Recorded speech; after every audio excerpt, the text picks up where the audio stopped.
Hi everyone and welcome to Detachment Review. We're your hosts Jack and Dan. Today we're going to be going through the Hypercrypt Detachment. Yes, great detachment from Necrons, very strong. And in this video we're going to cover a brief summary of what it does and why it's so powerful. Yep.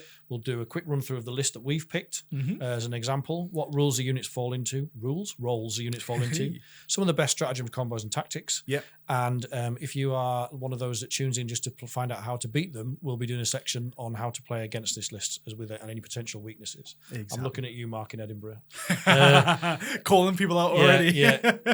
I love it. But yeah, so really just this is a slight spin on kind of how we do the unit reviews, but we thought we'd scale it up. Yes. We'll go for let's go big. Let's go big. Let's go home. Yeah. But no, so we thought we'd make like a list that we think would work in this detachment. And this, I guess, is probably worth saying. This isn't the final kind of list that you should be building towards. It's more of an idea. Get the brain thinking how this detachment works. These are units that might be really good in it. You might find units that you find different or changes. So any changes that you would make to this list, probably worth mentioning it in the comment below as well. Yeah, definitely let us know in the comments. Welcome also to all the new subscribers. We've got a lot of new subscribers lately. Thank you very much for joining us. Make sure if you haven't subscribed, why not get on there and please like and comment as well. We really want your input into these videos. Yeah, it's really good. Good. Great. Right. Well, look, we'll start off. So, what does the Hypercrypt do? Tell me more. Tell me more. So, basically, it offers a lot of maneuverability. Is the main one. You get to basically at the end of your turn, at the end of your opponent's turn, you get to remove up to 3 units, which can be increased depending on if you bring certain enhancements. That's right. Yeah. And then what happens is that in your reinforcement step, you can bring these units back in. So it allows you to basically remove them off the field and bring them in to do those secondary objectives. Oh, that's nice, yeah. It is tasty. It's really hard to basically hide from your... it's really hard for your opponent because you're able to hide these units so well. Yeah, I guess they can't hide from you either. You put something behind a building and then you just go, well, I'll hypercrypt and get line of sight anyway. Exactly. Right. Exactly. Good. And then to basically help score those secondaries, you've got stuff like Cosmic Precision, which we always mention on every single one of our videos. It's one of the best stratagems in the game, I think. It really is. That allows you to basically get in closer to those specific points to basically get those secondaries and get them scored. Good. So that's kind of what the Hypercrypt Legion does. So what's in the list, Dan? So we'll give you a quick rundown of the units here. There's obviously a list in the pinned comment as well, but we'll just go through them very quickly and then we'll get into the wheres and whys of what we're doing here. Yeah. So character-wise, let's start with the Catan Shard of the Nightbringer. We've got 3 Hexmark destroyers. If that seems a bit daft, we'll explain more later. Yep. We've got Imhotep the Stormlord. We've got a Plasmancer and a Technomancer. Yep. Battle line's fairly short and sweet. Nice and easy. Immortals. Yeah, just 1 unit of 10 Immortals with the Gauss Blasters. Yep. Other data sheets, we've got a little bit of mix and matching going on here. So we've got 6 Canoptek Wraiths, 5 Death Marks, another unit of 5 Death Marks, 2 Doomsday Arcs. I love Doomsday Arcs. Yeah. And then it wouldn't be a Jack list without this, would it? You can see that the list is kind of very us combined. Yeah. And then after the flayed ones, you got the Locust Destroyers. Yeah, so you've got 2 units of 5 flayed ones, and then Locust Destroyers, what have we got? Just the 1. And then we've also got the Locust Heavy Destroyers, and that is 3 of those ones. I've put 2 Enemic. Is that it? Yeah, Enemic Exterminators, yeah, the anti-infantry gun. Exactly, and 1 anti-tank gun. Yeah. Just to boost the... One of our pals, Dunk, from the Inquisition podcast, posted on his story the other day, like a video of us watching us try and mispronounce one of these words. Oh, God. And now it's making me worse. I'm like, I know Dunk's watching. I always start off worse. Like, I would like to say we've been in these videos enough that I'd be improving, but I'm not. We're not, no. Dunk, you've got us rattled. How dare you? Yeah. Okay, so that's the army list in a nutshell. Unit roles. So in our view, you've basically got kind of three roles that a unit will fall into, and sometimes they straddle more than one of those. Certainly could. Well, do you want to run us through them? Certainly can. So again, so the big 3 primary things that we kind of talk about is holding down primaries. Yeah, that's important. Yeah, what scores points? Scoring points wins games. Yes. Killing enemy units. Yeah. And scoring secondary. Yeah, the Holy Trinity. It's the 3 pillars that you've kind of got to go. Now, what we've done is we've kind of categorized each of these different units that we've just listed off into different subcategories. That's kind of when we come to play a game, it's like, right, these are what this is for, this is what this is for. So to run down that, we've got the holding primary, we've really got the Wraiths with the Technomancer, primarily because they're quite tough. Classic combo, yeah. Easy peasy. The Doomsday Arc, but again, it's quite tough, quite maneuverable. Yes. But you'll probably be mostly We'll get onto it later, but I would be using it primarily to hold our primary. Yes, your deployment zone objective. Hold your home objective. Exactly. Yeah. And lastly is the flayed ones to hunt down their primaries, because again, they have infiltrate, allows you to move them up the board early. Yeah. Nice Cause your opponent a lot of problems. We'll get into more of that later. And then the other side is the killing enemy units. So we've got the Doomsday Arc. Yes. Again, it's in the name. Yeah. It's It doing some killing. can put some work in, can't it? Yeah. Absolutely. After that, we've got the Nightbringer. Yeah. Classic. It's a great, tough model. One of the best melee profiles that's out there. Yeah. Probably across the entire game. Yeah, it's very, very fun. I just love it. Just easy. Locust Heavy Destroyers, primarily the heavy ones, because they're the ones going to be dealing with the blobs and possibly supporting some extra bigger units out there. Yeah. And then after that, we've got the Locust Destroyer. Oh, sorry, apologies. Then we've got the Immortals. Again, Blob of 10 with being paired with the Plasmancer, yes. to give it they'll be teleporting them around, which we'll get into more later. That extra firepower. Yeah, Plasmancer gives them lethal hits on 5s instead of 6s, which means they can take down bigger things than you might expect, or certainly hurt bigger things you might expect. Exactly. Good. And the last pillar is scoring secondaries. So again, for those ones, we've got the Death Marks, because again, they've got the Deep Strike keyword. Yeah, nice. Hexmark, very similar. Yes. Cheap and got the Deep Strike keyword. Yes. And then lastly, the Locust Destroyer, because we had 30 points. And it's like, tell you what, 30 points for this fast guy who can just come in behind enemy lines or maybe jump on a different objective. He can really come in clutch. In a close game, he can be the difference between winning and losing. So, and I use him in a very specific way, which we'll get into later. Yes. But I don't actually sometimes use him for scoring secondaries. I actually move him back up to move him to scoring primary. Primary, yeah. Which again, but he's got that flexibility, hasn't he? Certainly does. Certainly does. Good. So yeah, they're the 3 pillars that we got. And what about kind of the combos and tactics that we like to use? Yes. So the first one is something that we're relatively new to, but which we really like now, is actually taking fixed secondaries in this detachment. And you take behind enemy lines and establish locus, which is what used to be called deploy, teleport, homer. Yeah. So what you can do each turn is drop a hex mark, because it can deep strike into your opponent's deployment zone. It's hard to overwatch because it's got lone operative, so you have to be within 12 to shoot it. And it's unlikely your opponent's going to have enough gun in his deployment zone to take a hex mark out, even if he is within 12 inches. So that I think is you're going to, with 3 hex marks, you should be scoring solid points for 3 turns. I forgot what the math was that I've done now that I think about it. Didn't I do some math on another video? I think if you are establishing locus in your opponent's deployment zone, it's 4 points. Yep. And if you've got 1 unit in your opponent's deployment zone, I think it's 2 points. So I think, yes, you're right on that one. And then if you do that across the entire game, I think if you can do it every turn, it's 30 points. Yeah. 30 points. Yeah. So that's, maximum you can score is 50 points. Yes. So I think for like the cost versus the points that this unit costs versus how many prime points you'll get, it scales massively. And also, if you can drop 2 units into your opponent's deployment zone, then you're scoring more points for behind enemy lines as well. So you've got options there. You certainly do. Fundamentally, it's a reasonably easy list to pilot, I think, in that respect, in terms of scoring your secondaries. Exactly. So if you like to keep things simple rather than use a tactical deck, this is a good idea. Exactly. And then to add on to the hex mark, it has lone operative as well. Yes. So again, if you're teleporting that guy outside of 18 inches for lone operative, 12, I think 12, it is. or even better. If you're outside of 12, then they can't shoot at you. So Overwatch can't happen. Alongside, basically, you're forcing your opponent to come back and deal with it, because if they don't deal with that hex mark in their turn, well, you can be easily scoring more and more points. They've got to deal with it. Yeah, got to. And he's also got the hex mark gets free Overwatch.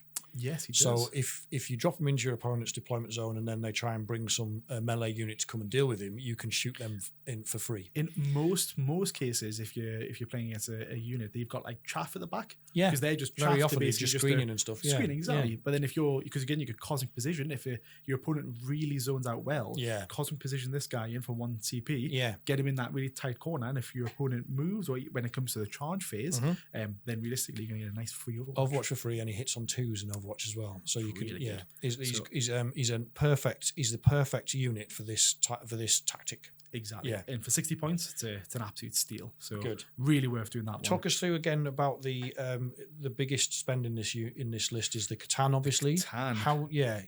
What does it do? The Catan can basically do whatever he likes. He's tough, he's strong. Everyone likes to avoid him, but with the Hypercrypt, because you can teleport units around, this guy's insane. Actually, no, you can't teleport. You can't cosmic precision him, but Yes. you can still That is the one. you can still hyperphase him. Yeah. Thank you. So he's really good at basically. Even there's two ways you can play this guy realistically. Move him up the field and get him onto an objective, because anyone coming towards that Catan is looking for death. That Catan will take him out. Or two, if your opponent has some really strong backfield shooters, put in the Catan, getting them in the backfield and moving them around and just destroy the backfield. Yeah. Such a good way to cause chaos in the back line. I like that a lot. Because he's tough enough to do it. I'm probably using him on. I'm probably trying to get him on him and the Wraiths, or both on one of it. Like, so you're holding two of the mid-board objectives. Yeah. And then the opponent's got to make some really interesting choices about how it wants to take those down. Yeah. Because the issue with the Catan is that he has like 5-inch move, so he doesn't move very fast. So the reason why he's complemented so well in the Hypercrypt was teleporting up the board sooner. Yeah. It's just so much better. It's massive, because otherwise you're losing like a couple of turns before he gets in the game. Yeah, which is a lot of wastage for that many points. 2 turns and potential some chip damage coming off him as well. Yes. So being able to teleport him, if you teleport him turn 1 in your whole deployment, your enemy deployment, you're laughing. Yeah, absolutely laughing. So that's one really good way of doing it. Good. What about the sneaky biggies? Sneaky biggies, I love that. Yeah, Dan?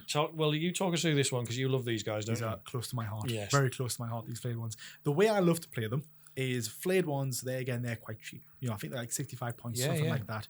They're not there to, especially in this detachment, they're not there to do anything particular apart from draw out the enemy. So since they have infiltrate, you can move them up the field in your deployment. Yep. And basically what you're doing is you're not having them to do any sort of charges. They're just there to score primary. Yes. But they're such a small unit, and you can put them in such awkward places. It makes your opponent overextend to basically get a shot off. And what that's for is that when they overextend and get those shots off, that's when your Doomsday Arcs are ready to pounce. Yeah, or your Catan claps back or whatever. Catan, yeah. Exactly. Yeah. Anything to draw out your enemy is really good in my opinion. Good. So they are almost classed as a throwaway unit, but if they don't target those flayed ones, then you're scoring points. A lot of competitive players talk about it as trading units, don't they? Like there's cheaper units, and particularly with Infiltrate, you can get them on the objectives before the turn 1 starts. Yeah. So they're on there. If your opponent doesn't deal with them, you score primary. If your opponent does deal with them, what are they going to trade you? Like if they're trading you a 200-point unit to kill your 60-point unit, then that's a good trade. Such a good trade. Yeah. And like, see, if they don't target them, just you're scoring those points, and it's like, well, look, I'm getting primary, and it's for 65 points. They've got primary, to deal with them, plus 60 points in the backfield. Yeah. I mean, realistically, not much of your army is doing a lot for point. Yeah, exactly. Yes, it gives you the rest of it a lot of freedom just to go and table your opponent. Yeah, yeah, like it certainly does. So they're the sneaky biggies, which I absolutely love. But what about the Wraiths, Dan? The solid brick. And it is a solid brick, and we touched on it before. But realistically, you want to get them up the field as quick as possible on one of the mid-board objectives, ideally behind a building so they're out of line of sight. Yeah. And then your opponent has to come and try and shove you off or ignore them. Exactly, because you've got the Technomancer in there as well. That gives them the feel no pain. Yeah. So and you can heal wounds back at the end of the movement phase on them as well. Correct. And they've got 4 wounds each, I think, as well. They're super tanky now. Really tanky. Really good stuff. And they are quite fast, so you can infiltrate onto a mid-board objective with your Wraiths, with your flayed ones, and then move your Wraiths up. Yeah. So as because they can actually pack a bit of a punch as well. If your opponent deletes your flayed ones with his unit of chaff, then your Wraiths move on, delete them, and then they just sit there all game. Easy. Yeah. Because again, you've got the Catan, which will be holding down one objective. You've got the 2 flayed ones holding down the other 2. Yes. The Wraiths can basically go where they want. And again, they've got the movement to account for, like, all right, I can see the opponent's going to be going for this objective. I've got, right, okay, we'll tell you what, I'll just move either there or go secure 2. Yeah. Catan can definitely hold down one. Yeah. Those Wraiths can 100% hold down another. So good. Realistically, you're already out seeing your opponent. I mean, I'm not the world's greatest mastermind, but my basic game plan, if we're playing a 5 objective map, is to hold 2 of them. You don't need to hold all 3. I need to hold 2. Yeah, and that's it. And that's all I need to do. I think a lot of people forget that. When I need to hold all 3. Yeah. You don't. No. You absolutely don't. Hold 2. And again, that's why the flayed ones are so good, because if your opponent doesn't, like, wants to contest the 2 that you're going for, well, you're still holding the 3rd, which is flayed ones. So it still draws them out, which is really good. It is really good. It comes back to those hard choices that we like to make. We like to talk about. Make your opponent make hard choices. Yeah. Do I split up my forces and try and get him off all 3 of these objectives? Yeah. Do I have to try? It forces them to make difficult decisions, and that's always good for you. Exactly. It's probably worth mentioning since you might think like the Technomancer plus the Wraiths, it's quite a an expensive, Mhm. 250 plus, Plus the 60 or the technomancy. Yeah. you're looking at about 300 odd points. Yeah. The good thing again about the Hypercrypt is, let's say you've misplayed. You've put the Wraiths in a position and maybe your opponent has done some sneaky tactic to go towards another objective. That's when the Hypercrypt Legion is so good, because it's like, oh, they've changed their tactic. I can now... Off you come, boys. Come off. Let's go get that unit over there. So it's again that the Hypercrypt plays into that element of, I'm allowed to make mistakes. I'm allowed to learn, because sounds like the right detachment for me. Probably for Make a lot of people out mistakes. there. Yeah, I think this is probably one of the best detachments to start with, because again, there's a lot of it allows them to learn, it allows them to make mistakes and move them off. That's... And the last tactic we wanted to talk about here was the lethal hits bomb, and this should be no surprise to many experienced Necron players. But if you're not aware of it, this is a really good combo. Do you want to talk us through this one? Certainly can. So basically, the lethal hits combo is Immotech plus the Plasmancer plus the Immortals. So what that's doing with the Immortals, they normally have lethal hits on 6s. Yes. Plasmancer gives that on plus 5s. Nice. Which is really good. Equipping the Arisen Tyrant, the enhancement on the Plasmancer, enhancement on the Plasmancer. What that allows is, when a unit is deployed that turn, they get full rerolls, which is amazing. And typically, you will be bringing the Immortals off and back on every turn. You need to, because otherwise, once your opponent realizes how much damage they can output, particularly if you roll hot and with the rerolls, then your opponent is going to try and delete them. So you have to be moving them about all the time, particularly against the melee army, because otherwise they'll just come and get you. Exactly. Now, to be fair, we've said I'd bring the what's the weapon called again? The Tesla, or the other one? I forgot what it's called now off the top of my head. What are we talking about here? The Immortals? Yeah, the Gauss. Tesla or Gauss, that's the one. I don't think I think both have play. Both of them do good for two different sides. The Tesla's primarily, you get the sustain 2, so you really be getting a lot of hits on a lot of chaff, whereas the Gauss Blaster is good realistically for a lot of things, because it's -1. I think it's a bit more multi-purpose, because you've got -1 AP, and lethal hits means that because it's only strength 4, I think, isn't it, or 5?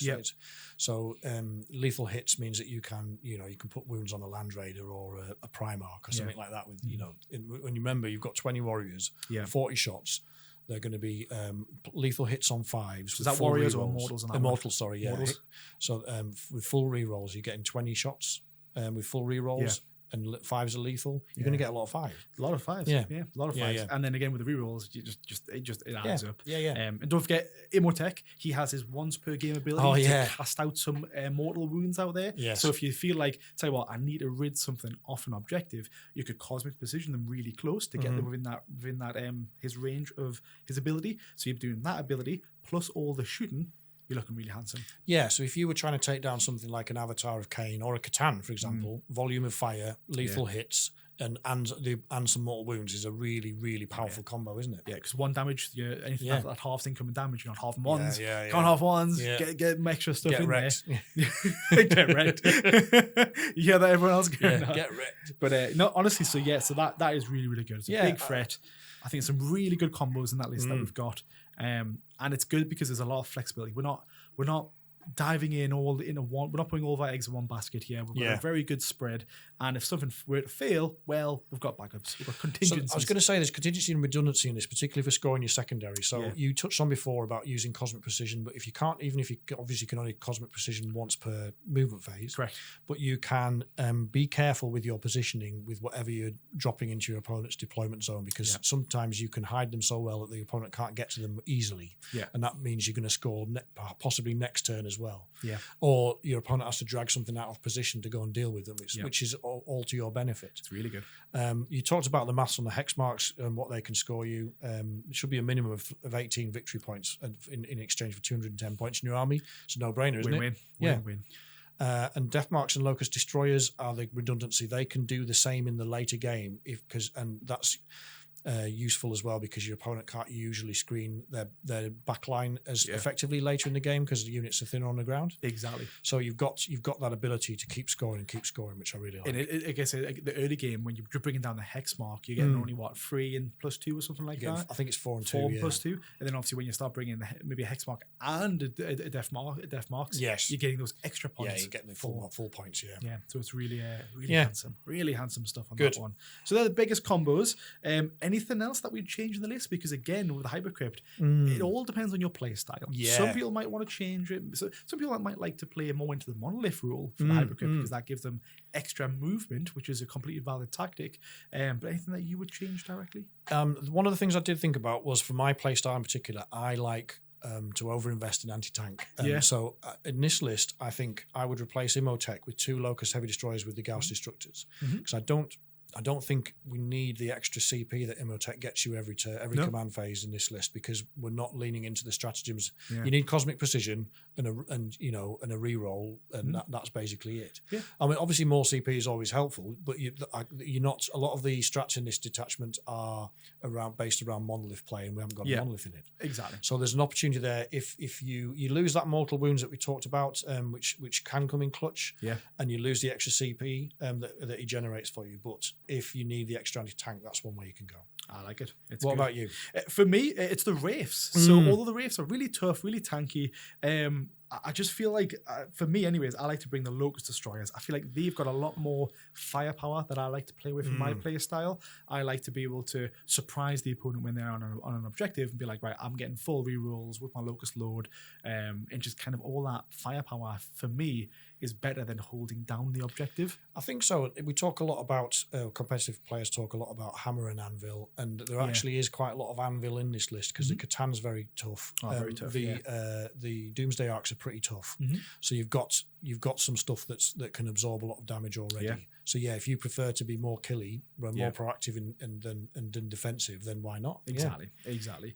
And again, like since the destroyers themselves can cause like any kind of units, that's why I like the destroyers more than the heavy destroyers, because destroyers can basically target any chaff or even bigger units because again they've got their lethal hits. Yes, which is nice. Yes, and you compare them with the Locust Lord to get lethals on 5s as well. Is that right? Exactly. Yeah. Yes. Good. Which is a very good unit. Yeah. Very nice. Perfect. Well, that's the list. That's the tactics. That's the stuff we would change. What about playing the list itself, Dan? Yeah. So how to play against this list in a horde list? If you're doing a horde list, it can stop you deep striking your Hexmark into the deployment zone, like 120 Orc Boy list. You could probably string them out, a couple of units out, 2 or 3 units in the backfield, so that you can't even Cosmic Precision in there. Yep. It's a lot to hold back, but if you're denying your opponent or any secondaries, it's worth it, isn't it? It is, because it's halving their ability to score points. Exactly right. So we've got some shooting power, like they got the the heavy destroyers to kind of target them. Yeah, we've got absolutely the Doomsday Arc. With the side weapons, so we do have some, but if it's a big horde list, you can deal with something. But if they screen out, so you can't Cosmic Precision into their deployment zone, then you have to focus on scoring primary, but also remember to focus on stopping them scoring. Yeah. So if your opponent can't realistically hold the midboard objectives and keep that many models in their own deployment zone, so if you can hang on to the primary and stop them scoring their secondaries, you'll win. So also, if you expect your opponent to screen you out like that, if they know that you're playing against 120 Orc Boys and it's a possibility, take tactical instead. Yeah, you don't have to announce that you're taking fixed until you start see the list. Yeah, exactly. It's probably worth mentioning as well that although we've built this list that we've mentioned it works really well with fixed. Realistically, it's just as good for tactical. It's largely the same. If you think about the cards in that deck and the units that you've got here, your Hexmarks can still go and score those points. Yeah. So I think there's a good opportunity there. Easy. What's the second way to play against this Hypercrypt list then? Again, we've kind of briefly mentioned that there, but screening. So again, if you're versing a horde list or just an army that like Gene Stealers that have the maneuverability as well, even Grey Knights have the ability to kind of move around. So anything that can kind of screen / anti-screen you, you're going to really struggle because you want your models up there. If they get first turn and they've got some really good fast movement, I don't know, bikes for example. I know Votan have some really good bikes that allow them to move and come off the board and come back on. Yes, so they do. Yes, if they can do that and they outmaneuver you, you will struggle a bit. You will have to rely on your models actually moving up, and that if you're forced to move up, you've lost your entire detachment rule because Yeah, Necrons don't move very fast. Yeah, you're right.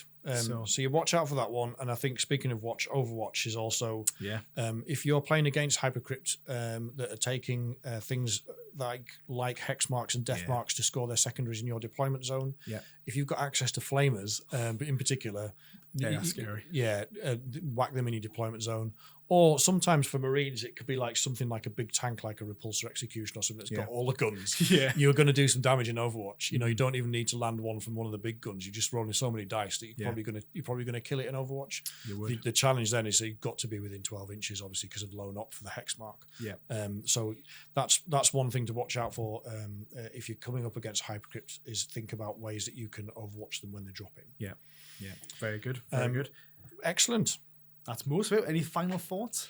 I think it's a really good all-comers list. I mean, it leans into the flexibility of the detachment rule. I really like what you've done with it.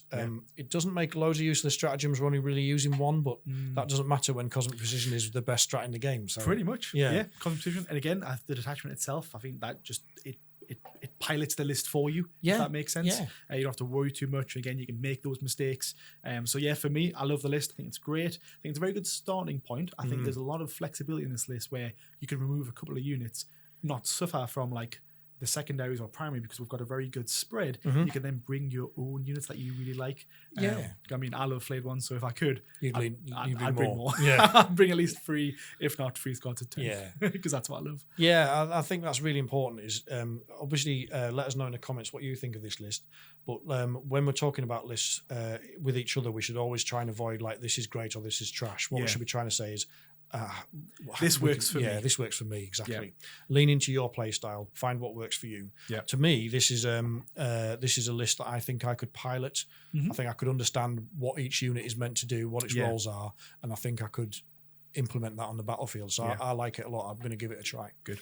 Very nice, very nice. Good. Well, I think that's the list then, Dan. Our first one done. Yeah, really enjoyed that. Hope you did at home as well. Thank you for watching, and we'll be back soon with more unit and army reviews. Yeah, thanks so much.